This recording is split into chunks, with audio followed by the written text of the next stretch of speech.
नमस्कार, वंदनालु, सलाम, सलाम सलाम। Praise the Lord. बहुत खुश हूं इस प्रकार फिर से परमेश्वर का वचन से बांटने के लिए मौका मिला। इसलिए जैसा प्रार्थना में याद कर रहे थे, बहुत ही परेशानी से भरा हुआ समय से हम गुजर रहा है, लेकिन प्रभु अपनी बड़ी दया में हम सबको संभाल कर रखा। अब तक हम लगातार प्रार्थना करते रहे। इन दिनों में पिछले 2, 3 या 4 क्लास हो गया, मसीह जीवन में आने वाला संकट के बारे में, कष्ट के बारे में हम लोग विचार कर रहे थे। कई वचनों को देखा, मैं सब कुछ रिपीट करता नहीं। ये पवित्र शास्त्र वचन का बिल्कुल सही शिक्षा है कि हर एक विश्वासी जो परमेश्वर के वचन हमें सिखाते हैं कि प्रभु के लोगों को संकट सहना है, कष्ट और क्लेश को सहना है। ये परमेश्वर की इच्छा है। परमेश्वर स्वयं हमारे जीवन में कष्ट और क्लेश आने देते हैं। पिछले हफ्ते इस बात को हमने देखना शुरू किया कि क्यों परमेश्वर हमारे जीवन में कष्ट आने देते हैं। दूसरी कुरिन्ती के आधार पर, कुरिन्तियों की दूसरी पत्री, उसका जो अध्याय 2 पहला अध्याय 3 से लेके पदों से हम इस विषय को देखना शुरू किया। मेरी आशा है आपके स्मरण में है। दूसरा कुरिन्ती 2 पहला अध्याय उसका 3 से लेके 11 पदों में प्रेरित पौलुस उनके जीवन में आया हुआ कष्टों के बारे में कहते हैं। जैसा मैंने कहा कि दूसरी कुरिन्ती के पुस्तक में कई जगह में पौलुस अपने जीवन का कष्टों के बारे में बताते हैं। ये पहला अध्याय में है और 4 अध्याय में आप देखेंगे, 6 में और 7 में है और 11 में है और 12वां अध्याय में। तो करीबन 6 अध्यायों में बार बार पौलुस अपने जीवन का संकट और क्लेश के बारे में बताते हैं और विशेष रूप से 11वां अध्याय में बहुत बड़ा लिस्ट देता है। मैं ऐसे कष्टों को मैंने सामना किया। तो पौलुस खास तौर से इस पहला अध्याय का 3 से लेके 11 पदों में वो बताना चाहते हैं कि उनके जीवन का संकट और कष्टों से क्या फायदा निकला है। 8वां पद में उसने कहा, प्यारो, मैं चाहता हूं आप मेरे क्लेश के बारे में अनजान ना रहे। आपको समझना चाहिए कि मेरे जीवन में क्या क्लेश आया, और बहुत बड़ी क्लेश के बारे में लिखता है। लेकिन सारांश को हम देखेगा तो उनका कहना है, मेरा जीवन का क्लेश और कष्ट लाभ हो गया, फायदा हो गया। पहली बात हमने विस्तृत रूप में देखा वो ये है, परमेश्वर हमारे जीवन में कष्ट और क्लेश को आने देते हैं क्योंकि प्रभु उससे हमें सिखाना चाहता है। पौल यहां सीख लिया कुछ बातें, अब मैं रिपीट नहीं करूंगा, परमेश्वर के बारे में सीख लिया। तो प्रभु हमारे जीवन में कष्ट और क्लेश को आने देते हैं कि प्रभु हमको सिखाए, परमेश्वर के बारे में सीखे, प्रभु के मार्ग को सीखे, अपने बारे में सीखे और अन्य लोग भी हमको देखकर सीख सके। तो God wants to teach me a lesson, and even God may want to teach somebody else a lesson because of my sufferings. वो पहली बात ने देखा। दूसरी बात को केवल शुरू किया। दूसरी बात क्या शुरू किया?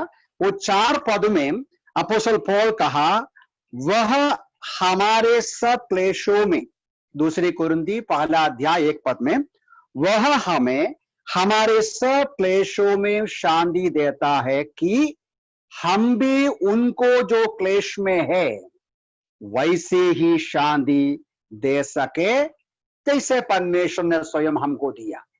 यह मैं बोलकर शुरू किया था कि पौलुस कहते हैं, हमारे जीवन में आया हुआ संकट और क्लेश के बीच में हमने प्रार्थना किया, प्रभु के समीप आया, प्रभु ने हमको तसल्ली दिया और प्रभु दिया हुआ तसल्ली के द्वारा हम तैयार हो गया हम परिपक्व हो गया, हम प्रिपेयर्ड हो गया कि हम दूसरे लोग जो कष्ट और क्लेश में हैं उनको तसल्ली दे सके।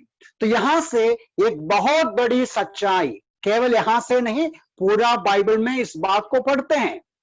God wants to prepare us, God wants to equip us. परमेश्वर हमको तैयार करने के लिए, हमको रूपांतर करके, हमको बलवंत करके, इक्विप करके, सेवा करने के लिए, तैयार करने के लिए क्लेश आने देता है।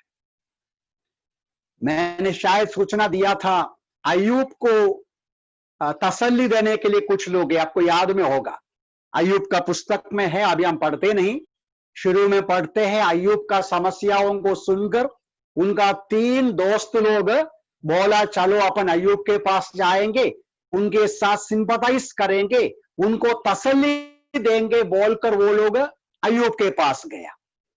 अय्यूब के पास जाकर 1 हफ्ता चुप बैठा।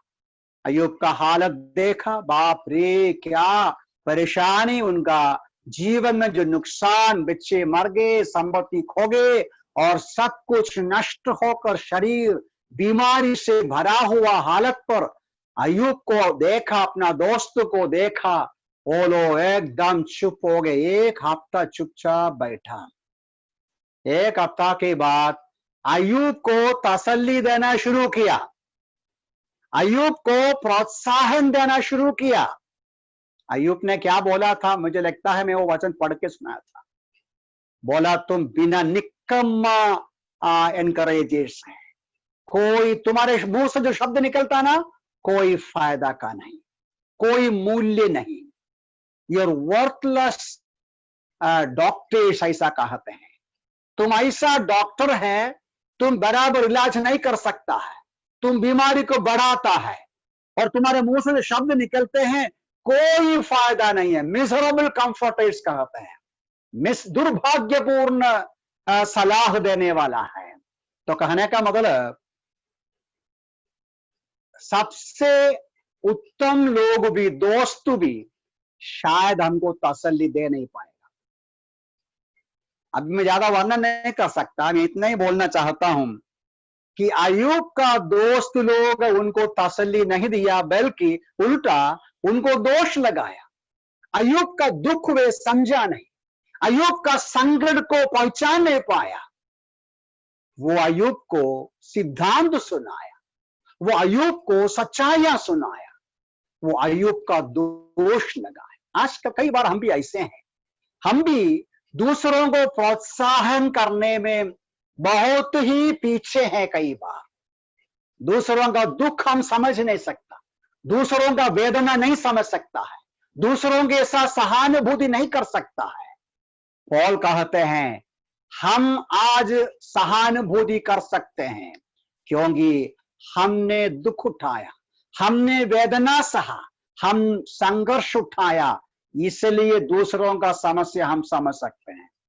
इब्रानियों की पत्री में प्रभु यीशु मसीह के बारे में ऐसा वचन है, मेरे ख्याल से पढ़ना अच्छा रहेगा। यीशु मसीह के बारे में, यीशु मसीह आज हमारे लिए सहानुभूति करने वाला, हमारे साथ सहानुभूति करने वाला महायाजक है। क्योंकि लिखा है इब्रानियों की पत्री उसका 2 अध्याय 18 पद में लिखा है, जबकि उसने स्वयं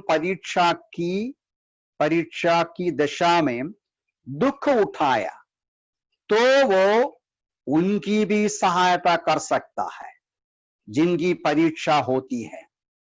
यीशु मसीह का वर्तमान काल की सेवाकाई के बारे में कहते समय कहते हैं, यीशु मसीह आज स्वर्ग में पिता के सामने हमारे लिए विनती करते हैं, तो वो जो प्रभु यीशु मसीह हमारे साथ सहानुभूति करते हैं, वो हम इब्रानी 4:15 में भी पढ़ते हैं। हमारा प्रभु यीशु मसीह हमारा वेदना समझते हैं, हमारा संकट समझते हैं। यहां लिखने वाला कहते हैं, क्योंकि वो स्वयं परीक्षा की दशा में दुख उठाया। प्यारे भाई बहनों, ये हमें तसल्ली देता है। क्या तसल्ली देते हैं? हमारा प्रभु यीशु मसीह हमारे समानता में हम आप और में जो भी वेदना सहते हैं, जो भी कष्ट उठाते हैं, ये सब प्रभु यीशु सह लिया। शरीर में, आत्मा में, मन में वो वेदना सह लिया। यदि आपको लगता है लोग आपका निंदा करते हैं, प्रभु को निंदा किया। आपके पास पैसा नहीं है, प्रभु के पास पैसा नहीं था। आपको भूखा है, आप कंगाल है, प्रभु यीशु मसीह भी कंगाल रहा। या घर नहीं है, प्रभु भी घर बिना घर से रहा। ये सारी बातें पढ़ते हैं। तो यहां से भी सबक है कि प्रभु यीशु मसीह के संबंध में भी हम पढ़ते हैं। जरूर वो परमेश्वर है, हमारी सारी संकट समझते हैं, जरूर वो सर्वज्ञानी है, लेकिन यहां इब्रानियों की पत्र लिखने वाला बोलता है हमारे समानता में पाप को छोड़कर हर बात में होने से यीशु मसीह हमारे साथ सहानुभूति कर सकते हैं। यही बात पौल कहा अपने जीवन के बारे में। परमेश्वर के दासों को, प्रभु के लोगों को प्रभु परिपक्व करने के लिए, सेवकाई में इक्विप करने के लिए, सेवकाई में योग्य बनाने के लिए, एक उपयोगी पात्र के रूप में हमें रूपांतर करने के लिए कष्ट और क्लेश में होकर जाना अवश्य है। हम लोग वचन के अनुसार समझ सकते हैं कि प्रभु हमें 2-3 प्रकार तैयार करते हैं। 2-3 प्रकार मतलब हमें सेवकाई के लिए कष्टों के द्वारा जाने से हमारा परिपक्वता, हमारा जो तैयारीपन जो है वो 2-3 प्रकार होता है। एक है, जैसा मैंने पहले बताया, ये कष्ट और क्लेश हमें सबक सिखाता है, हमारा जानकारी बढ़ता है, हमारा अंडरस्टैंडिंग बढ़ते हैं, हमारा knowledge of God, knowledge of the things of God बढ़ते हैं। उसके अलावा एक वचन आप देखिएगा, रोमियो की पत्री में लिखा है, रोमियो की पत्री 5वां अध्याय में ये बात हम पढ़ते हैं कि हम क्लेश को उठाने के द्वारा किस प्रकार परमेश्वर हमको परिपक्व करते हैं या तैयार करते हैं। अब देखिए वचन, रोमियो की पत्री 5वां अध्याय उसका 3 पद में लिखा है, इतना ही नहीं परंतु हम अपने क्लेशों में हम पढ़ते हैं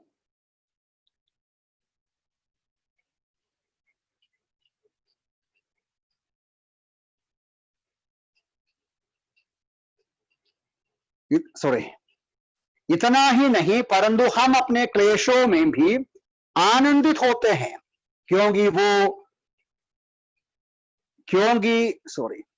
इतना ही नहीं परंतु हम अपने क्लेशों में भी आनंदित होते हैं, क्योंकि यह जानते हैं कि क्लेश में धैर्य उत्पन्न होता है, तथा धैर्य से खरा चरित्र, और खरे चरित्र से आशा उत्पन्न होते हैं। ध्यान से देखिएगा, मैं आपको यह बता रहा था कि वचन के अनुसार हम क्लेश और कष्ट उठाने का परिणाम क्या है। यह है कि हम तैयार हो जाते हैं, हम परिपक्व हो जाता है।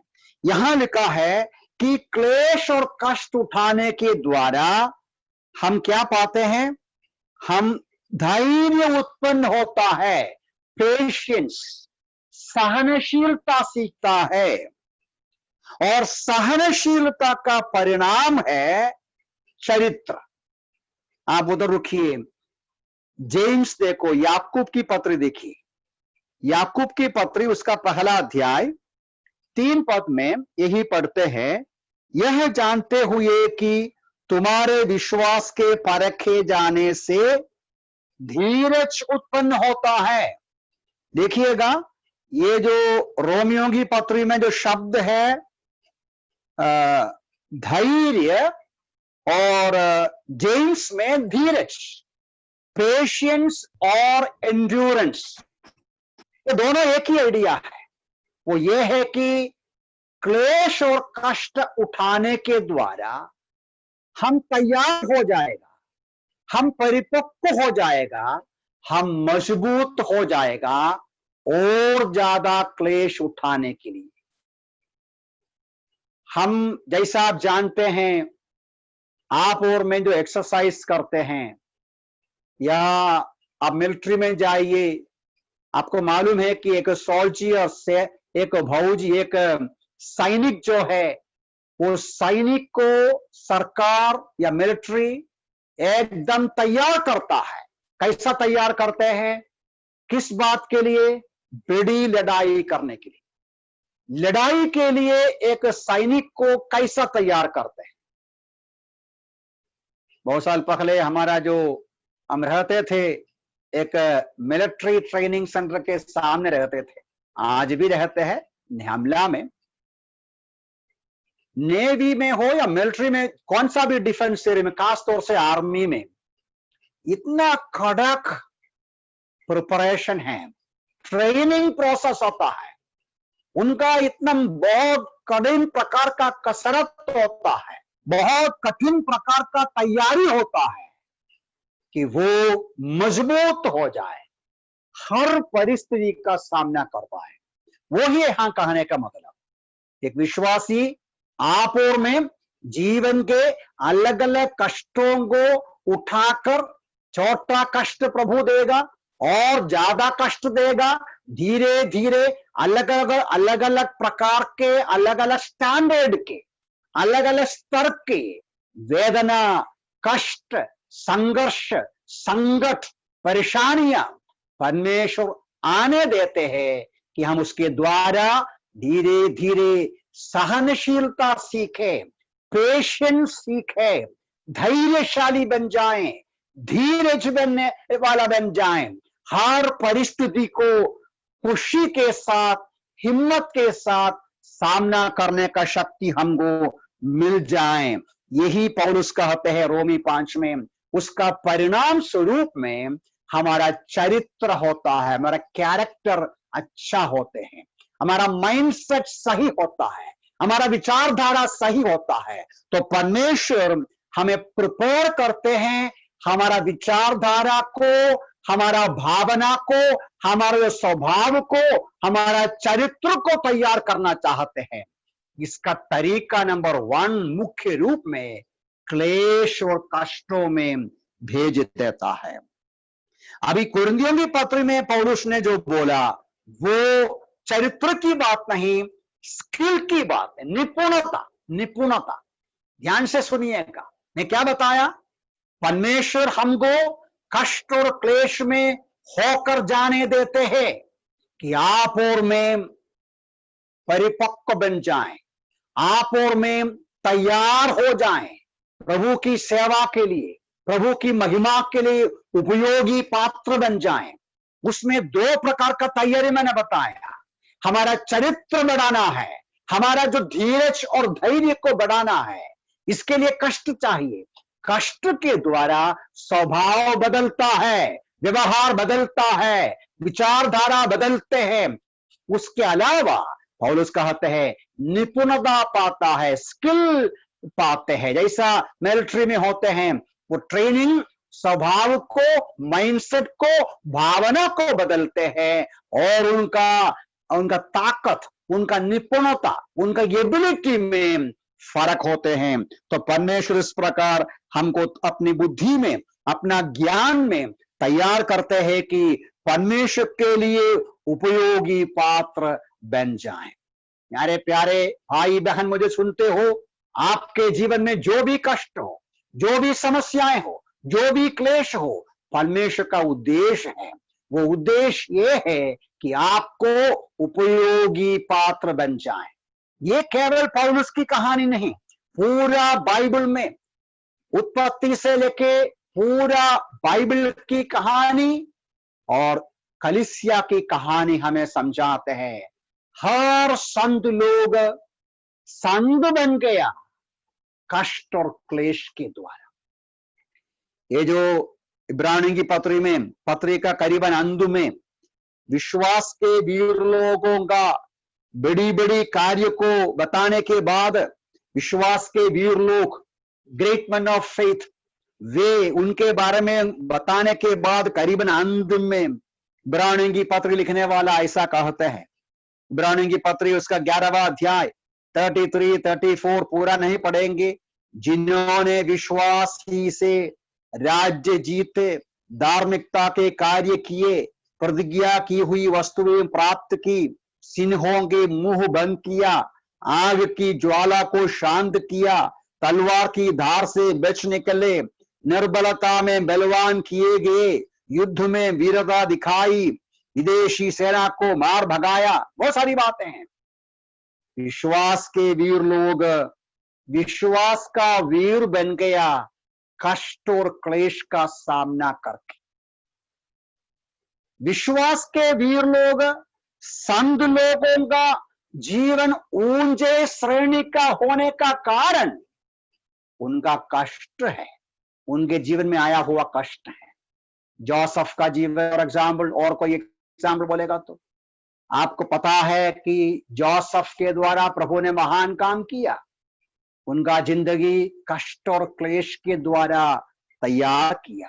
मूसा मिद्यान में 40 साल कष्ट और क्लेश के साथ परमेश्वर ने उनको तैयार किया। जोशुआ लेटरॉन बड़ा लीडर बन गया। क्यों? जवानी के समय मिस्र देश में गुलामगिरी में वेदना और कष्ट का सामना किया। और कितने सारे एग्जाम्पल्स हमारे सामने हैं। मैंने पढ़ा एक जोसेफ डामियन फादर नाम एक फादर के बारे में। कुष्ठ रोगियों के बीच में सेवा करने के लिए वो 1873 में बेल्जियम नाम देश में से वो गया था हवाई आइलैंड में। उसका नाम है जोसेफ डामियन। फादर है, प्रीस्ट है। वो कोड़ियों के बीच में, जो कुष्ठ रोगी है उसके बीच में सेवा करने के लिए 1873 में बेल्जियम से हवाई आइलैंड में गया। लेकिन ऐसा कहानी में इसका इतिहास ऐसा है, 12 साल उन कोड़ियों के बीच में सेवा करने के बावजूद भी वो प्रभु के पास आया नहीं। इनका मन बहुत उदास हो गया। वो सोचा मैं वापस अपने देश में चले जाएगा। ऐसा वापस जाने का विचार करके बैठा था तो वो उनके शरीर पर कोढ़ बीमारी प्रकट हो गया। जब फादर डामियन के शरीर में कोढ़ बीमारी आया या वो कोढ़ी बन गया, वो क्षेत्र में, वो जो गांव में समाचार फैल गया, फादर डामियन कोढ़ी हो गया। उनसे मुलाकात करने के लिए कई कोढ़ी आ गए। कोढ़ जो लेपर्स वो आया। अगले संडे का उनका जो सेवागाई के दिन में बहुत सारे कोढ़ी उनका प्रचार सुनने को आया। वहां से लेके उनका प्रचार, उनका सेवागाई में फल आया। बहुत सारे जो कोढ़ी है या कुष्ठ रोग से भरा हुआ लोग प्रभु में आया। उनका सेवागाई फलवंत हो गया। वहां उसका सेवा को वो कंटिन्यू किया। ये केवल फादर डामियन की कहानी नहीं, बहुत सारे एग्जाम्पल्स हमको मिलता है। आज भी सही है।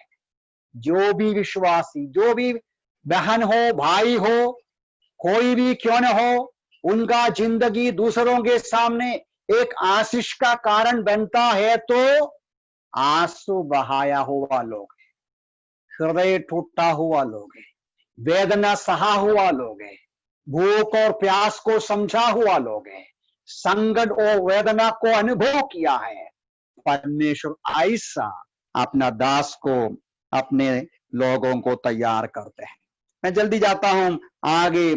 Third reason why God's people go through trials and tribulations in their life, यही वचन में लिखा है। पौलुस कहते हैं, आप देखिएगा 9वां वचन देखिए, ध्यान से आपको देखना पड़ेगा। वास्तव में वर्स 9, 2 कोरिन्थियन 1:9, वास्तव में हमें ऐसा लगा जैसे कि हम पर मृत्यु दंड की आज्ञा हो चुकी हो, जिससे कि हम अपने आप पर नहीं वरन परमेश्वर पर भरोसा रखें, जो मृतकों को जिला उठाता है। 8वां पद में उसने कहा, हे भाइयों, हम यह नहीं जानते हैं कि तुम उस क्लेश से अनजान रहे जो हम एशिया में सामना किया। यहां पौलुस क्या परेशानी की बात कहते हैं हमें नहीं मालूम, लेकिन यहां से इतना मालूम है यफसुस में उसने एशिया में बहुत बड़ी संकट का सामना किया, किसी न किसी प्रकार का। वो इतना बड़ा संकट था कि उनको लगा, क्या लगा उनको? मृत्यु ही होने वाला है। मृत्यु को उसने सामने से देखा। तो पौलुस वहां लिखा है, ऐसा हालत हो गया कि हम अपने आप पर भरोसा नहीं कर सकता, मृगों को जिलाने वाला परमेश्वर के ऊपर ही भरोसा कर सकता है। अब ध्यान से देखिएगा, यहां पौल सूचना देता है थोड़ा बहुत भरोसा हम रखा अपने ऊपर, यह स्वाभाविक है। मनुष्य के रूप में हम नॉर्मल कंडीशन में हमको लगेगा मुझे तो तंदुरुस्ती है, मुझे कोरोना नहीं पकड़ेगा, मैं तो यंग मैन हूं, मुझे कोरोना नहीं पकड़ेगा। नहीं, सही है ना?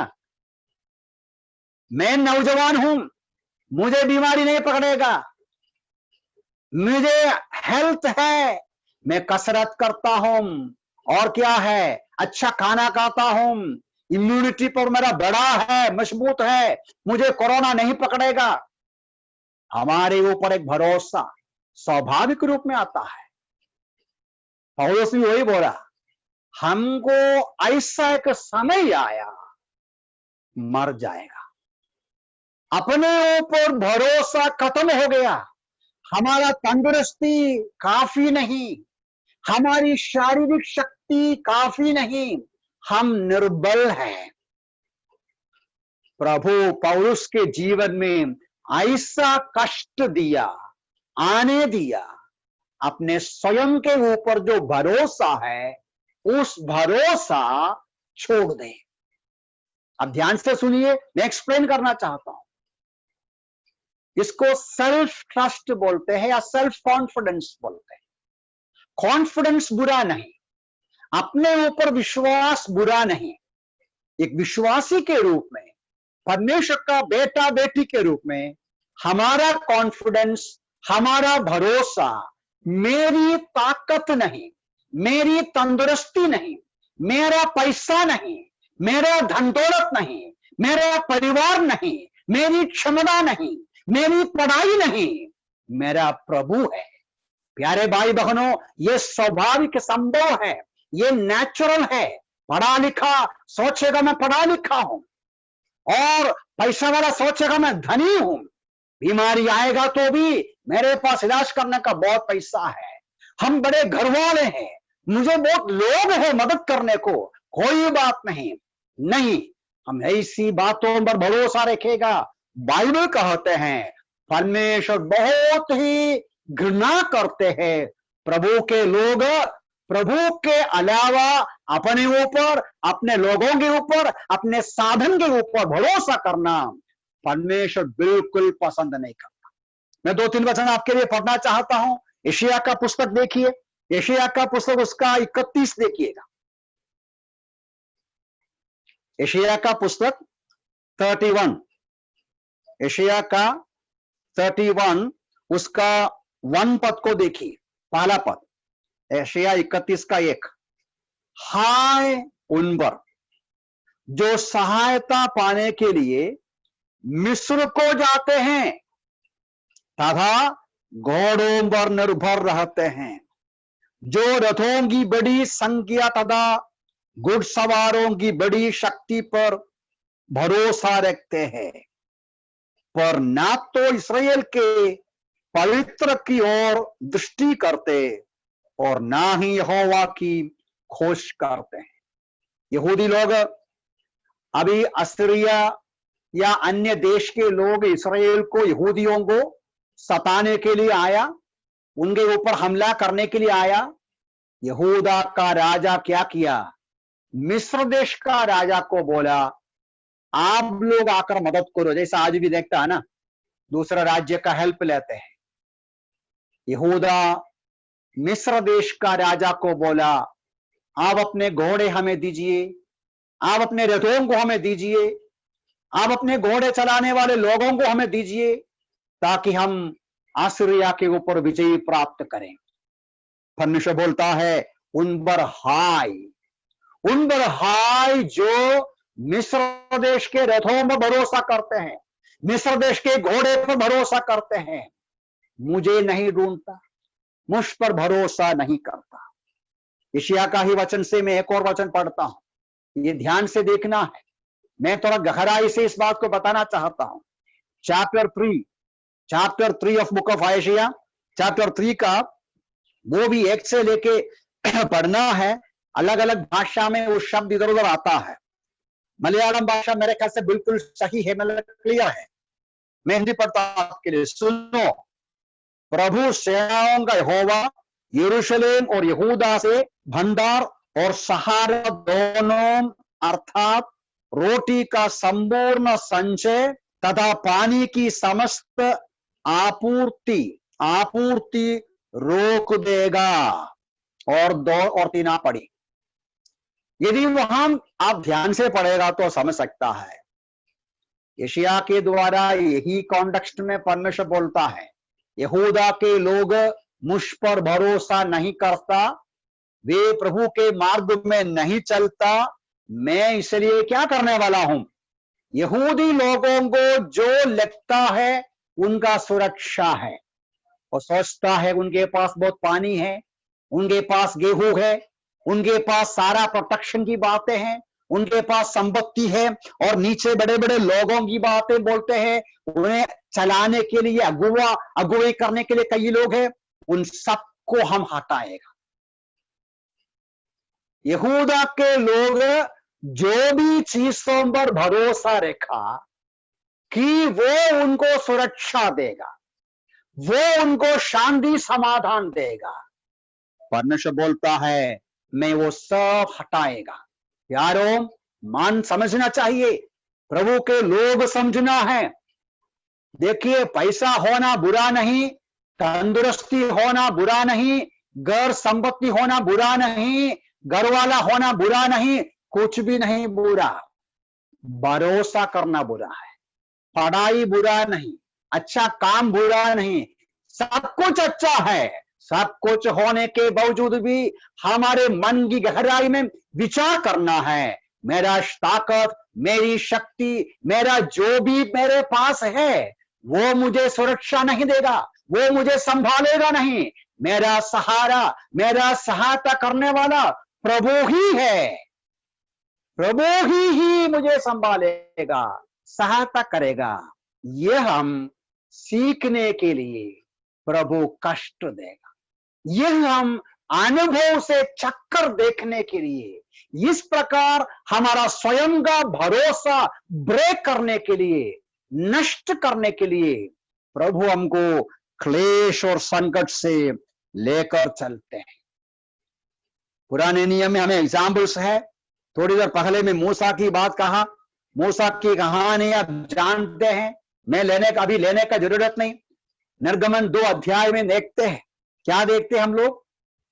देखते हैं निर्गमन 2:11 पद से लेकर हम लोग पढ़ते हैं किस प्रकार मूसा का मन में ये लगा, मैं मेरा भाइयों का मदद करूंगा, मैं मेरा भाइयों का हेल्प करूंगा, इब्रानी लोगों को मैं बचाऊंगा बोलकर मिस्र देश में करीबन 25 साल रहा। पढ़ाई, अच्छी पढ़ाई, मिलिट्री ट्रेनिंग, तंदुरुस्ती, एबिलिटी और सारी जो चीजों के शक्ति में, प्रभाव में घमंडी होकर अपने ऊपर भरोसा करके वो सोचा मैं मेरे लोग इब्रानी लोगों को मैं छुड़ाऊंगा, मदद करूंगा, लेकिन उसका परिश्रम व्यर्थ हो गया, निष्फल हो गया। वो डर गया, भागना पड़ा। अगला 40 साल मिद्यान में गया और मिद्यान में परमेश्वर से मिलता है, बोलता है तुम मेरे लिए काम करना, मेरे लोगों को बचाना, मदद करना। मूसा ने क्या बोला? मैं कौन हूं प्रभु, मैं कौन हूं? 40 साल पहले वो सोचा मैं हूं कोई। प्यारों, इसको बोलता है God wants to break our self confidence. God wants to destroy our self trust, ताकि हमको प्रभु इस्तेमाल करे। हमको इस्तेमाल करने के पहले हमारा भरोसा जो स्वयं के ऊपर है, अपनी शक्ति के ऊपर है, उसको तोड़ना चाहता है। और भी हम लोग बहुत अच्छा एग्जाम्पल हमको मिलता है मैथ्यू गॉस्पेल 26 में। मत्ती 26 में शिमोन से यीशु मसीह का बातचीत होता है। केवल शिमोन नहीं, अब देखिए मत्ती 26 का 33 देखिए। 31 में पढ़ने का जरूरत नहीं, मैं पढ़ता नहीं, ऐसे बोल के जाता हूं। मत्ती का 26 31 देखिएगा। इधर क्या लिखा है? यीशु मसीह प्रेरितों को बोलता है, आज रात तुम सब मेरे कारण ठोकर खाओगे, क्योंकि लिखा है, मेरे चरवाहे को मारूंगा, झुंड की भेड़ें तितर बितर हो जाएगी। यीशु मसीह प्रेरितों को सबको बताया, देखो ये वचन के अनुसार आज पूरा होगा। जकरिया का पुस्तक में ये बात लिखा है।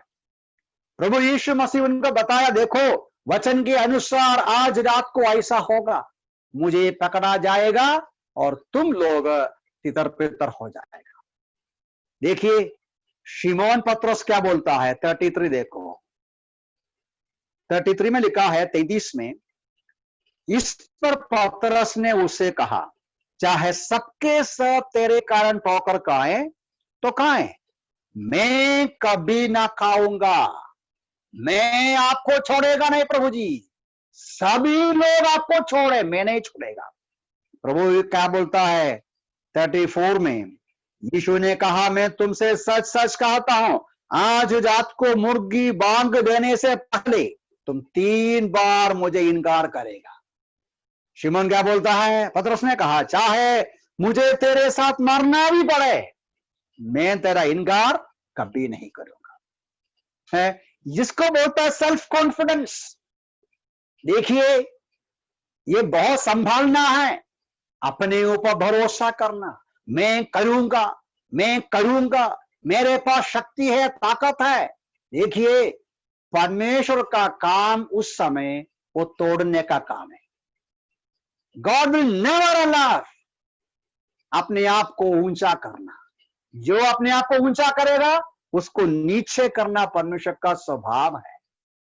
घमंडियों को नीचे करते हैं, खास तौर से परमेश्वर के लोग जिससे वो प्रेम करते हैं, जिसको प्रभु इस्तेमाल करना चाहता है, वो अपने आप को निर्बल महसूस करना चाहिए, अपने आप को शून्य महसूस करना चाहिए, अपने आप को नीचे करना चाहिए।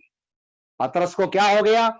इस अध्याय के अंतिम में हम पढ़ते हैं, जरूर पतरस 3 बार यीशु का इनकार किया।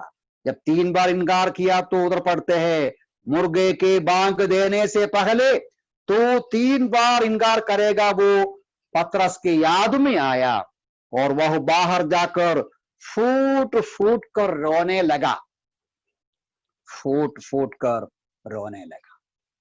यह है, वो टूट गया, उसका हृदय टूट गया।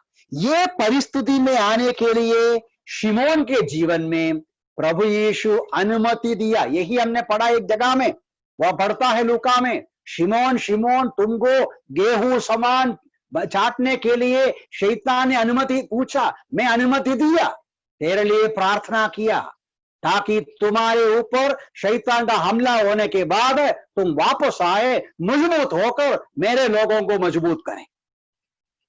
परमेश्वर जिंदगी में परीक्षाओं से, कठिनाई से होकर जाने देते हैं, ताकि हमारा स्वयं जो ताकत होता है, हमारा स्वयं पर जो भरोसा होता है, उसको तोड़ डाले। उसको तोड़ डालकर हम अपने आप को निर्बल, कमजोर, लाचार महसूस करें। दूसरी कुरिन्थी में अपोस्तल पौल स्वयं एक और वचन कहते हैं यही प्रकार का, वो भी मैं पढ़ना चाहता हूं। 12वां अध्याय 7वां पद में वो लिखा है कि प्रकाशनों की अधिकता के कारण मैं घमंड ना करूं, इसलिए मेरी देह में एक कांटा चुभाया गया है, अर्थात शैतान का एक दूत, वो मुझे दुख दे और घमंड करने से मुझे रोके। देखो पौलुस प्रेरित संत, उनके अंदर ये विचार था परमेश्वर से पाया हुआ दर्शन, आशीषें, प्रकाशन के कारण मेरे अंदर घमंड आ सकता है। मैं मुझ पर भरोसा रखने का संभावना है। इससे मुझे तोड़ने के लिए मेरे अंदर एक कांटा दिया है, मुझे एक दुख दिया है। मैं आपको बताना चाहता हूं, प्यारे भाई बहन, विश्वास कीजिए, खुश हो जाइए, हिम्मत रखिए। Rejoice in the Lord.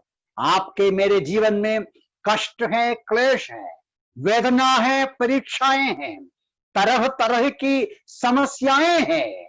आपको लगता है, निर्बल लगता है, कमजोर लगता है। अच्छी बात है, ये आशीष है, ये प्रभु का कार्य है।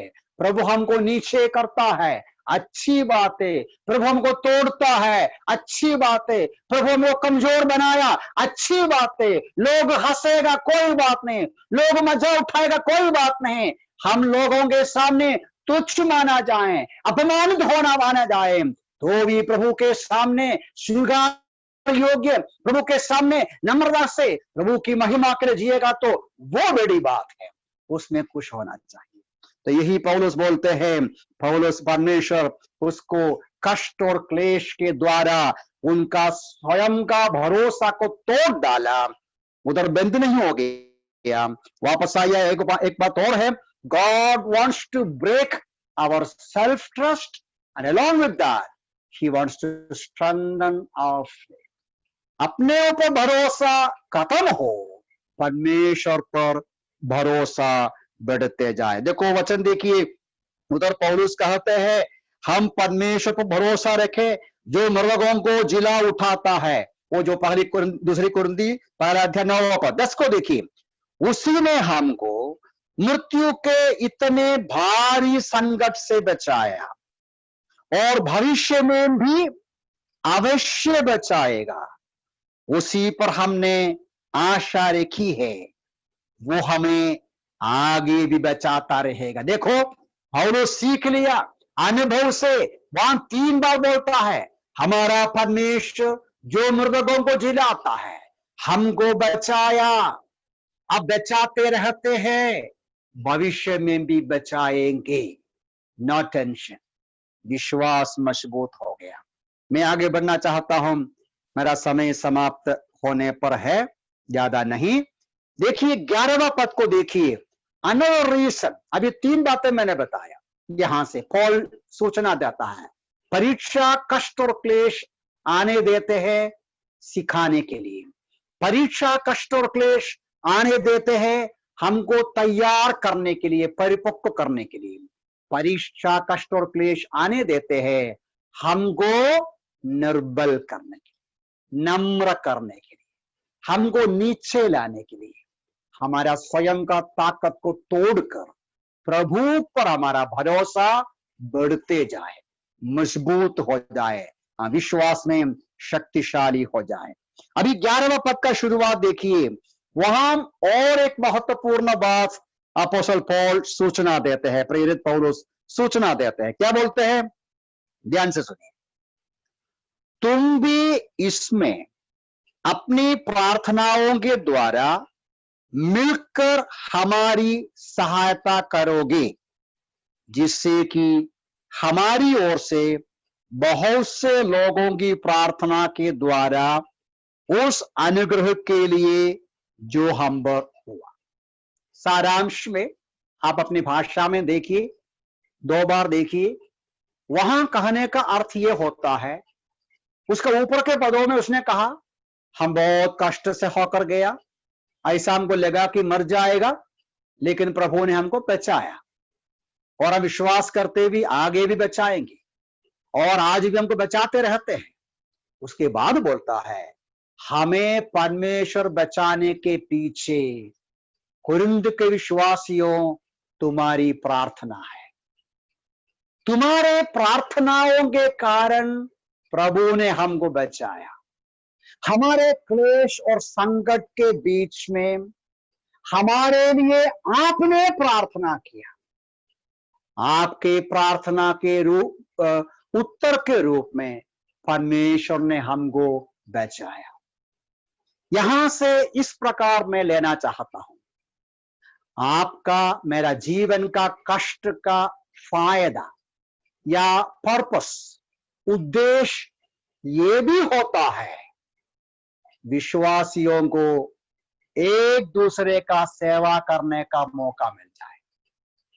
ध्यान से सुनिए, पौलुस का कष्ट और क्लेश के बीच में पौलुस बोलता है आप लोग प्रार्थना किया। आपको मालूम है पौलुस, प्रेरित पौलुस का पत्रिकाओं को पढ़ेगा तो उनका अलग अलग पत्रिकाओं में, एफिशियंस में है, कोलोशियंस में है, फिलिपियंस में है, अलग अलग पत्रिकाओं में बहुत साफ तरीके से कहता है भाइयों मैं आपके लिए प्रार्थना करता हूं, मैं आपके लिए निरंतर प्रार्थना करता हूं, फलाना फलाना विषय के लिए प्रार्थना करता हूं। पौलुस विश्वासियों के लिए प्रार्थना करता था। उसके अलावा पौलुस विश्वासियों को बोलता था मेरे लिए प्रार्थना करना। अभी कई वचनों में है और सब में एक वचन में पढ़ूंगा मेरे ख्याल से, इफिसियों की पत्री रोमी 15 का 30 में है, वो नहीं पढ़ता अभी। इफिसियों की पत्री 6 अध्याय उसका 18 और 19 देखिए। इफिसियों की पत्री 6 अध्याय उसका 18 और 19, वहां पौल अपने लिए प्रार्थना मांगता है। देखो क्या लिखा है, प्रत्येक विनंती निवेदन सहित पवित्र आत्मा में निरंतर प्रार्थना करते रहो, यह ध्यान रखते हुए सतर्क रहो कि यत्न सहित सब पवित्र लोगों के लिए लगातार प्रार्थना करो। वर्ष 19, मेरे लिए भी प्रार्थना करो कि बोलते समय मुझे ऐसा प्रबल वचन दिया जाए कि मैं साहस से सुसमाचार के रहस्य को प्रकट कर सकूं। और भी कई जगह में है, मैं पढ़ता नहीं।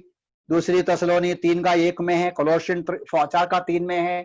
पौलुस कलीसियाओं को लिखता था, भाइयों को लिखता था विश्वासियों मेरे लिए प्रार्थना करो ताकि मैं जो मुंह खोलेगा वचन सुनाने को अच्छा मैं वचन बोल पाऊं। जैसा आप लोग प्रार्थना किया पिछले दिनों में, अभी भी प्रार्थना करते हैं, इसलिए मैं मुंह खोलते समय वचन बराबर बोल पाते हैं। पौलुस ये समझता था विश्वासी लोग मेरे लिए प्रार्थना करना, मैं विश्वासियों के लिए प्रार्थना करता हूं। पौलुस यहां बोलता है मेरे जीवन का कष्टों के बीच में आप लोग मेरे लिए प्रार्थना किया, मैं आज सही सलामत रहता हूं आपका प्रार्थना से। प्यारे भाई बहनों, यहां से सीखने का बड़ी सच्चाई ये है, कष्ट और क्लेश विश्वासियों के जीवन में प्रभु आने देते हैं, उसमें एक और कारण है, आपस में प्रार्थना में याद करें, आपस में सेवा करें। जरूर हम हमेशा प्रार्थना करते हैं, लेकिन हम समझता ना, जब मैं बीमार हूं आप मेरे लिए प्रार्थना ज्यादा करेगा स्वाभाविक रूप में, या मेरा परेशानी को सुनेगा तो मेरा जो नॉर्मल लाइफ के अलावा कुछ परेशानी मेरे अंदर है तो आप मेरे लिए बराबर खास तौर से प्रार्थना करेगा, आप मुझे फोन करके बातें करेगा, आप मेरा मदद करेगा। यही हम करना है। उसका परिणाम क्या होता है? उसका परिणाम यह होता है विश्वासी लोग विश्वासियों का संकट और कष्टों के बीच में आपस में प्रार्थना में याद करता है, आपस में बातें करते हैं, तसल्ली की बातें सुनाते हैं और एनकरेजिंग बातें करते हैं, मदद करते हैं, आपस का रिश्ता बढ़ते हैं।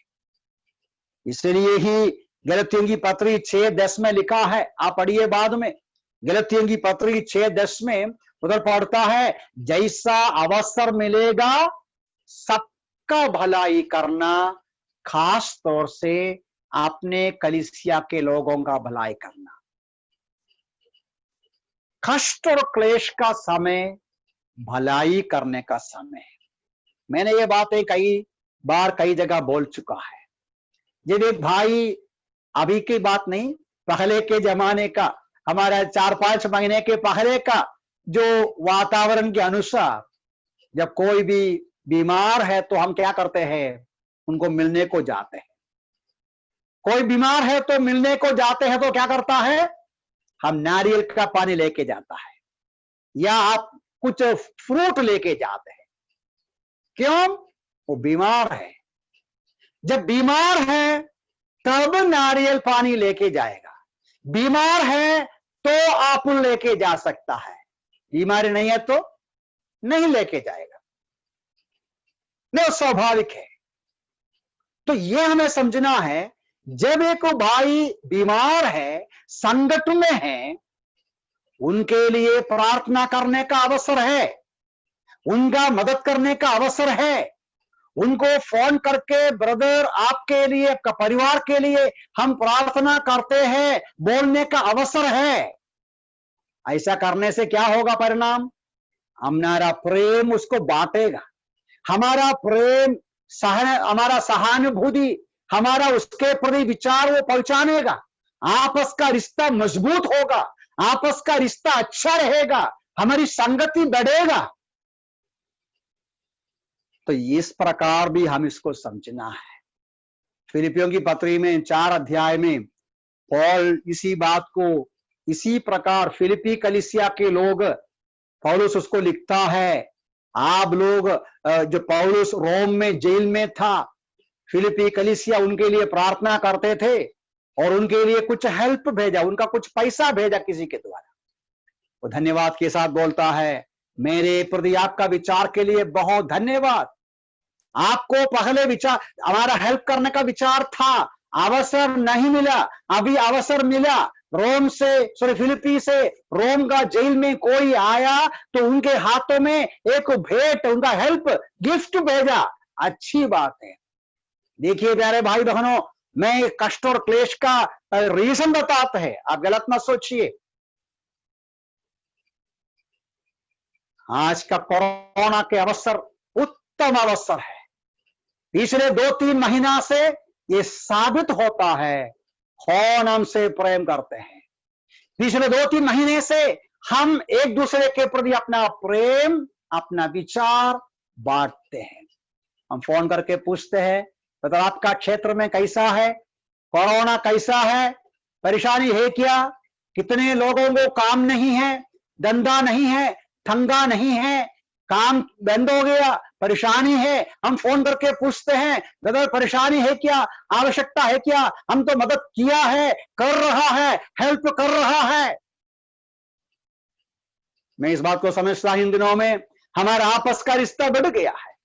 हम आपस में संकट, हम आपस में वेदना और संकट को बांट रहा है, हमारा सहानुभूति बांट रहा है। प्रभु में हमारा प्रेम और विश्वास और जो प्रार्थना है वो शेयर कर रहा है, हमारा विश्वास और आशा को शेयर कर रहा है। इसका परिणाम परमेश्वर के साथ हमारा संबंध मजबूत होता है।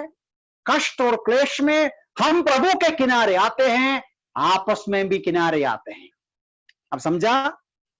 कष्ट और क्लेश का परिणाम विश्वासियों में हम परमेश्वर के नजदीक जाता है, आपस में भी भाइयों के भी नजदीक जाते हैं। ये प्रभु की अच्छी बात है ना। मैं जल्दी आता हूं, लास्ट में, सबसे अंतिम में और भी है 2-3 बातें, लेकिन एक और बात बोलूंगा, मैं बंद करूंगा। 11वां पद का अंतिम भाग में देखिए, पौलुस एक बात और कहते हैं कि धन्यवाद दिया जा सके, धन्यवाद दिया। पूरा 11वां पद का मतलब यह है, हमारे ऊपर प्रभु ने किया हुआ इतनी बड़ी छुटकारा को सुनकर सभी लोग मिलकर क्या करना चाहिए? प्रभु का धन्यवाद कर पाए। 3 पद को देखो कैसा लिखा है, धन्य है परमेश्वर, धन्य है परमेश्वर हमारे प्रभु यीशु मसीह का पिता, जो दयालु पिता और समस्त शांति का परमेश्वर है। और नीचे पढ़ते हैं, जिसने हमको ऐसा बचाया। तो 3 और 11वां पद में 5वां मुद्दा हमको मिलता है। क्या है वो? अल्टीमेटली, मतलब क्या बोल सकते हिंदी में? अल्टीमेटली, आत्यंतिक रूप में आपका, मेरे जीवन का कष्टों का परिणाम ये है, उद्देश्य ये है, परमेश्वर की महिमा हो। समझना मुश्किल है, वचन हमें सिखाते हैं, जब हम इस बात को समझेगा, क्या समझेगा, हमारे जीवन में जो कुछ होता है, जो भी कष्ट और क्लेश आता है, आया है परमेश्वर के अनुमति से आया है, परमेश्वर का जानकारी से आया है, परमेश्वर का उद्देश्य में आया है। प्रभु अपना उद्देश्य पूरा करेगा। वो मेरा लाभ के लिए है, वो मेरा फायदा के लिए है, वो मुझे उपयोग करने के लिए है। जब हम ये समझेगा तो क्या करना चाहिए? कष्ट आते ही, वेदना का सामना करते हुए ही क्या करना चाहिए? धन्यवाद करना चाहिए, प्रभु की बड़ाई करना चाहिए।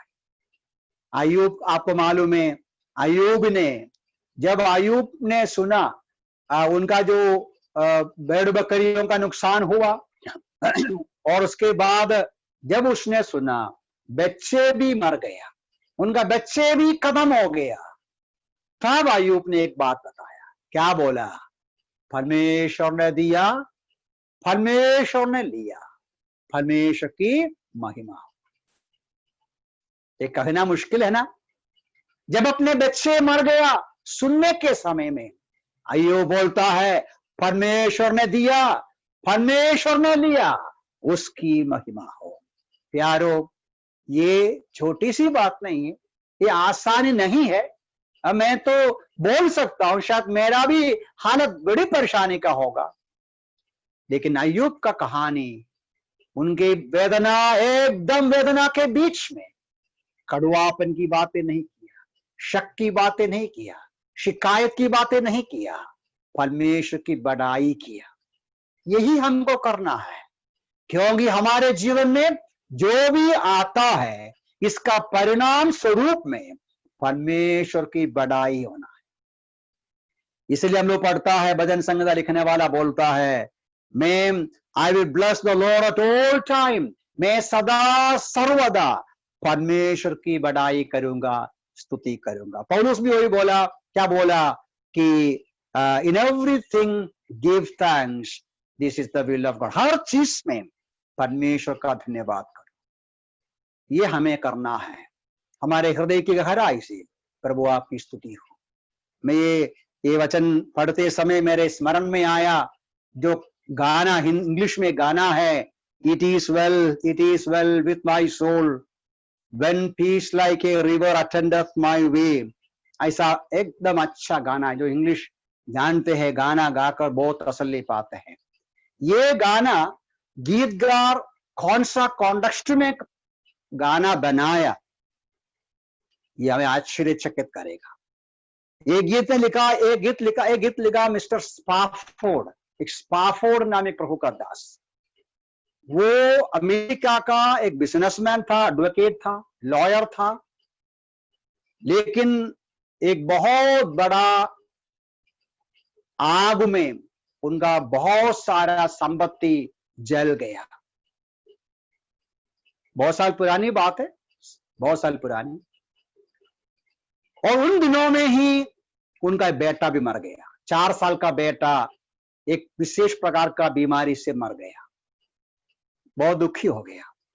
सारा संपत्ति, बहुत सारी संपत्ति उसका जल गया, भस्म हो गया, और उनका बेटा भी मर गया। वो सोचा चलो परिवार के साथ हम थोड़ा घूमने को जाएगा, सोचकर थोड़ा आराम करने का जाएगा, विश्राम में जाएगा। इसके लिए उसका पत्नी और 4 बच्चों को उसने जहाज में बिठाकर इंग्लैंड में भेजा। बोला तुम लोग उधर जाओ, आराम करो, मैं वापस धंधा बिजनेस समाप्त करके मैं भी पीछे आता हूं। लेकिन वो जहाज अटलांटिक में एक बड़ा खतरे में, एक्सीडेंट में डूब गया। 200 लोग डूब गया। उसमें ये जो प्रभु का दास का 4 बच्चे मर गया, उनका पत्नी अकेला बच गया।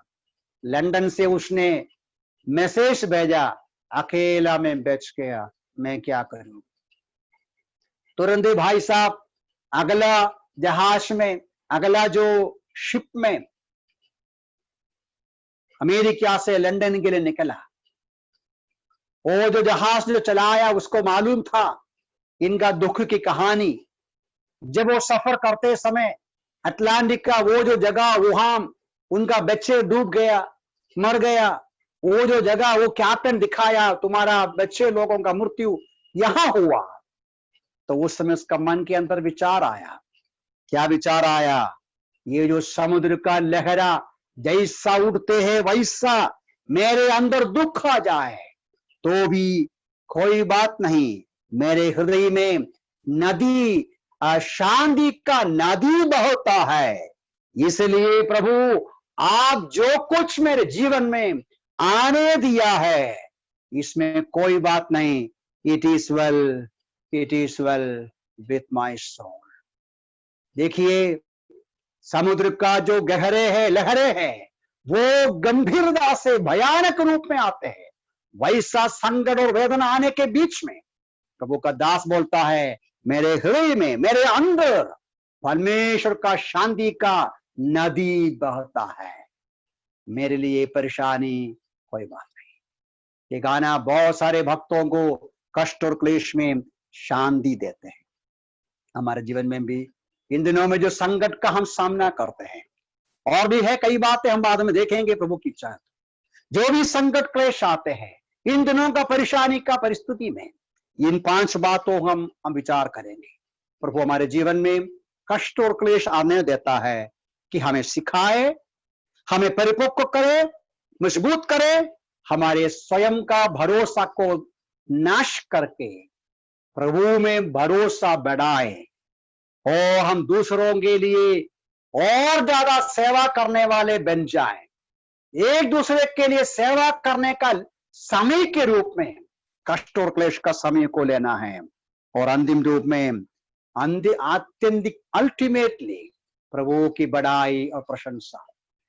हमारे जीवन का कोई भी परिस्थिति में संकट और क्लेश के बीच में प्रभु का धन्यवाद करते हुए, बड़ाई प्रशंसा करते हुए, भरोसा करते हुए, ये विश्वास के साथ हम आगे बढ़े, प्रभु जो काम शुरू किया वो पूरा करेगा। प्रभु गलती नहीं करता, सब कुछ अच्छा करते हैं, सही करते हैं। ये विश्वास के साथ, खुशी और सहनशीलता के साथ, धीरज के साथ आगे बढ़ने के लिए प्रभु इन वचनों से हमें सहायता करें। प्रभु के नाम की महिमा हो।